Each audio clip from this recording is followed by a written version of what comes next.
Safe Haven Marine is world-renowned for building hardy boats that can take on challenging missions in the harshest environments, and they look gorgeous while doing it. With a portfolio ranging from search and rescue vessels to pilot boats, and from wind farm tenders to scientific catamarans, diversity is sort of their thing.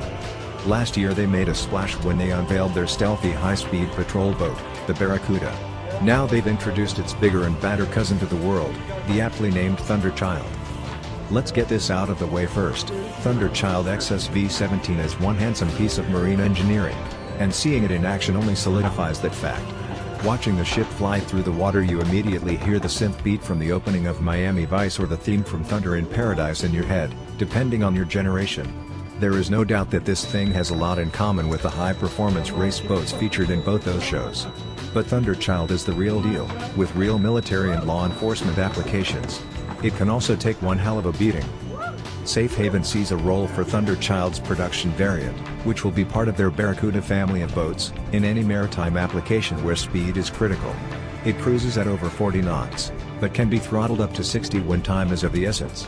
The boat is ideal for missions like patrol, interdiction, asset protection and pursuit, and it can be armed with a 7.62mm or 50 calories gun or a 40mm grenade launcher in a retractable bow turret just like its smaller Barracuda cousins. Additionally, radars, electro-optical and communication suites, and even less than lethal weaponry, can be installed depending on customer needs.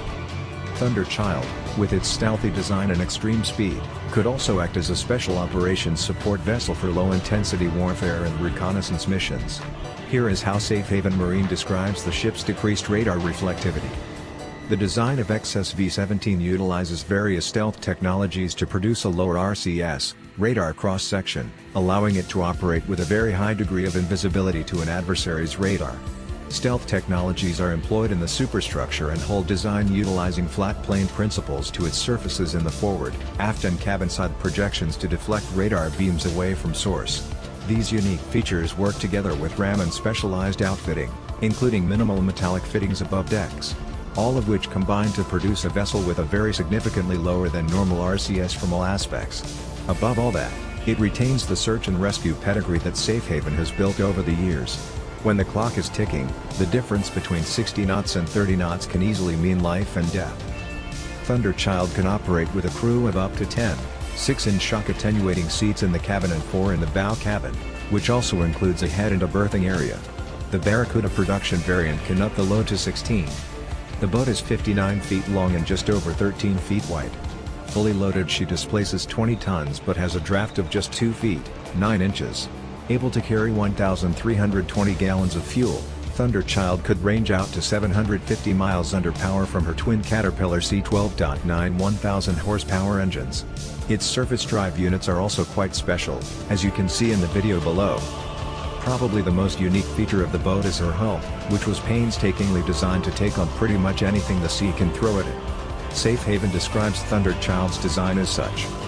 The vessel is constructed from advanced lightweight FRP cord composites. The radical and innovative hull design combines a constant dead-rise deep V hull form incorporating twin chines capable of 60 kts with a wave-piercing bow form. A 24-degree dead rise at the transom transitions to a wave-piercing bow, with a superfine wave-cutting waterline entry designed to run clear of the water at very high speeds, but which can be brought into dramatic effect with adjustable trim control to very effectively minimizes vertical accelerations at speed in waves, thereby maximizing crew endurance.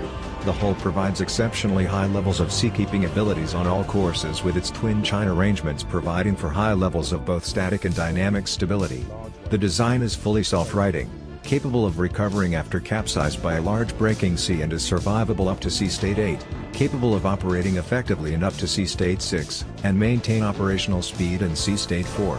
A unique feature is the bow buoyancy control fins used to increase buoyancy in following seas, preventing excessive submersion. The fins are adjustable for wave height and craft speed. This thing is not just a militarized race boat. It can also survive in some of the worst weather on the planet. The ability to provide its full operational envelope over a wide range environmental conditions, and even in full-blown storms, sea state 6 means wave heights up to 20 feet, indicates that Thunderchild is not a niche capability. The boat simply offers far more speed compared to boats executing similar missions in these conditions today. It will be interesting to see if Thunder Child, or more accurately, its Barracuda production variant, can find a place in the market. Countries in Asia and oil-rich nations in the Middle East come to mind first when it comes to buyers for a craft like this. They could also be useful off the shores of Latin America, where drug smuggling remains a major problem. There's also some chance of being adopted as a very rough water operations craft by some special operations units. But the reality is that any Coast Guard could benefit from more speed, especially for homeland security and search and rescue operations. Thunderchild is so unique because it offers a lot more of just that without sacrificing seakeeping abilities. Safehaven looks to make a record-setting high-speed circumnavigation of Ireland this summer, and Thunderchild is part of the proving process for the new design. Frank Kowalski of Safehaven Marine describes the pending adventure. The route involves a 1,000 kilometers open ocean crossing into the North Atlantic, one of the roughest and most notorious seas on the planet. But for Thunderchild, I am confident that we will set a new record and have a safe, albeit nail-biting, trip. The trip will involve several hours navigation in the dark and will inevitably encounter rough conditions which will put incredible stress on both vessel and crew. We will keep you updated as the program progresses.